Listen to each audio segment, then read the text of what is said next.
اعوذ باللہ من الشیطان الرجیم بسم اللہ الرحمن الرحیم اللہم کل ولی کل حجت بالحسن صلواتک علیہ وعلی آبائہ یا جیسا وفی کل سا ولی محافظہ مقائدہ مناصرہ مدلیلہ وعینا حتی تسکنہ ورزقت اللہ وتمتعہ فیہا طویلا برحمتک یا ارحم الراحمین۔ عزیزان گرامی، تمام لوگوں کو قوم اہل اسلام ولادت باسعادت قائم آل محمد حضرت امام مہدی علیہ السلام بہت بہت مبارک۔ حجت وقت کی ولادت کے دن جو ہمارا موضوع انتخاب ہم نے کیا ہے آج، جو ہماری فہرست میں الف مدا کی فہرست میں آج آیا ہے، وہ ہے آخرت۔ کیا خوبصورت موقع ہے کہ کل شب برات کی شب سب نے اپنی آخرتوں کو بخشوانے کے لیے سجدہ ریز ہو کر پروردگار سے گڑ گڑا کر اپنی بخشش کی دعائیں مانگی، اور آج ہم مولا متقیان حضرت علی بن ابی طالب علیہ السلام کے اقوال کی فہرست میں آج آخرت کے موضوع پر آئے۔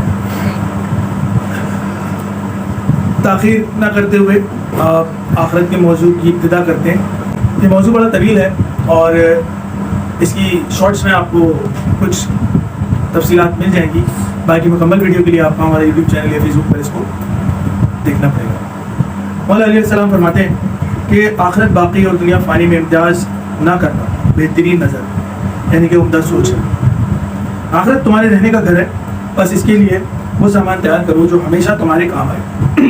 آخرت سعادت مند لوگوں کا حصہ اور دنیا بدبختوں کی آرزو ہے۔ آخرت کو لوگوں کی روحیں اپنے برے اعمال کے بوجھ کے عوض رہن رکھتی ہوں گی، اور وہاں سب پوشیدہ باتوں کا یقین ہو جائے گا۔ وہاں نہ تو اعمال صالح میں کچھ زیادتی ہو سکے گی اور نہ گناہوں کے عذاب میں کمی ہوگی۔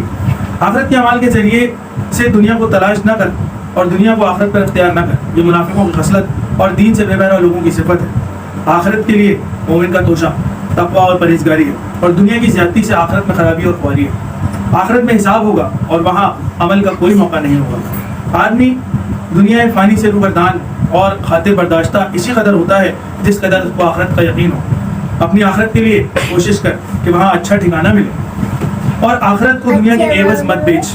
اپنی تمام ہمت اور کوشش آخرت کی طرف متوجہ کر، اپنی تمام کوشش اور فکر آخرت کی طرف متوجہ کر کے سعادت ابدی حاصل ہو۔ اپنے سفر آخرت کی آسانی کا سامان کر کہ اپنے بچاؤ اور نجات کے لیے کوشش کر کے کہیں کوئی بچاؤ کی صورت نہیں۔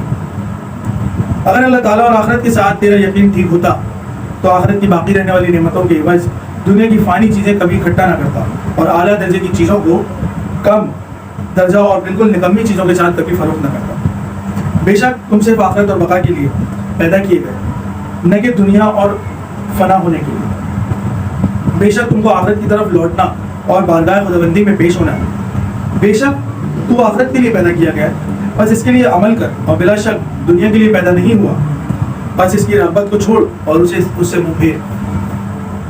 جب آخرت میں انسان تہی دست ہو اور دنیا میں بھی مصائب میں مبتلا رہے تو اس کے لیے بہت بڑی مصیبت ہے۔ جس شخص کی ہمت یہ ہوتی ہے کہ وہ کسی طرح آخرت کو حاصل کرے تو وہ اپنے غایت مقصود کو پہنچ جاتا اور ہر طرح کی خیر و خوبی حاصل کر لیتا ہے۔ جس شخص کے لیے آخرت میں کچھ حصہ نہیں وہ نہایت خسیس ہے۔ جس شخص کے لیے آخرت میں کچھ حصہ نہیں وہ نہایت خسیس ہے۔ جو شخص آخرت کا خوف رکھتا ہے یا دنیا کے کسی مطلب کے فوج ہو جانے سے ڈرتا ہے تو وہ صبح سویرے اٹھتا ہے اور اندھیرے میں اپنا کام شروع کرتا ہے۔ جو شخص آخرت کا طلبگار ہے، اس کی نسبت اس کی جتنی امیدیں ہیں سب پوری ہو جائیں گی، اور دنیا میں بھی جو کچھ اس کے لیے مقدر ہو چکا ہے مل جائے گا۔ جو شخص آخرت کو بھول جاتا ہے وہ اپنے سب کام برباد کر دیتا ہے، اور جو شخص اللہ تعالیٰ کو فراموش کر دیتا ہے اللہ تعالیٰ اسے خود اپنی جان بھلا دیتا ہے اور اس کے دل کو اندھا کر دیتا ہے۔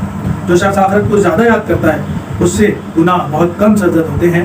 جو شخص آخرت کی قدر نہ جانے وہ دنیا سے بے رغبت کیسے ہو سکتا ہے، اور جو شخص بے دڑک ہو کر جھوٹی قسم کھائے وہ اللہ تعالیٰ کے عذاب سے کس طرح بچ سکتا ہے۔ جو شخص آخرت کی نعمتوں کا راغب ہوتا ہے اس کے اعمال میں اخلاص پایا جاتا ہے۔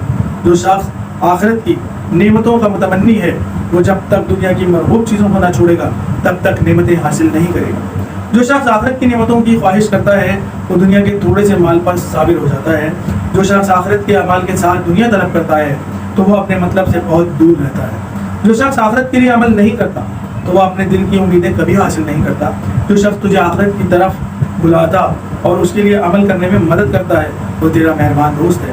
جو شخص دار فاقی یعنی کہ آخرت کا عاشق ہوتا ہے وہ لذت نفسانی سے غافل ہو جاتا ہے. جو شخص دنیا دے کر آخرت خرید لیتا ہے وہ دونوں جہانوں میں فائدہ اٹھاتا ہے, اور جو شخص آخرت بیچ کر دنیا خریدتا ہے وہ دونوں میں خسارہ پاتا ہے. خبردار, جو شخص آخرت کے لیے پیدا کیے گئے ہیں وہ دنیا حاصل کر کے اسے کیا کریں گے اور مال دنیا کو جمع کر کے کیا بنائیں گے کہ یہ عنقریب چھین لیا جائے گا اور اس کا حساب اور وبال باقی رہے گی. دنیا چھوڑ کر آخرت کو حاصل کرو, ایسا نہ کرو کہ دین چھوڑ کر دنیا کماؤ. دنیا کے قلیل مال کو آخرت کی کثیر نعمتوں کی خاطر, یہاں کے تنگ مکانوں کو آخرت کے وسیع محلوں کی خاطر چھوڑ دو. دنیا کی ثروت اور مالداری کی آخرت کی فقیری اور محتاجی ہے. دنیا فانی سے آخرت کے لیے جو ہمیشہ باقی رہے گی اور کبھی تجھ سے الگ اور جدا نہ ہوگی کچھ حاصل کر لے. دنیا فانی کو بیچ کر آخرت خرید کر لو اور دنیا کی ضائع ہونے والی چیزوں کے عوض آخرت کی دائمی نعمتیں حاصل کرو. عقل مند کو چاہیے کہ وہ اپنی آخرت کی طرف متوجہ ہو اور اپنے ہمیشہ رہنے کا گھر آباد کرے.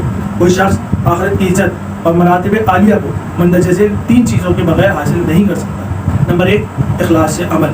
نمبر 2 دنیا کی فضول امیدوں کو چھوٹا کرنا. اور تیسری تقویٰ کو لازم پکڑنا. یہ تھا ہمارا آج کا ٹاپک آخرت. انشاءاللہ کل پھر آپ کے لیے ایک موضوع لے کے پیش ہوں گے جو کہ ابھی الف بدا سے ہی ہوگا, اور ساتھ ساتھ ہم الف بدا سے الف بے اور اسی طرح سے پوری الف بے سے جتنے اقوال زری مولا علیہ السلام کے آپ کو سنائیں گے.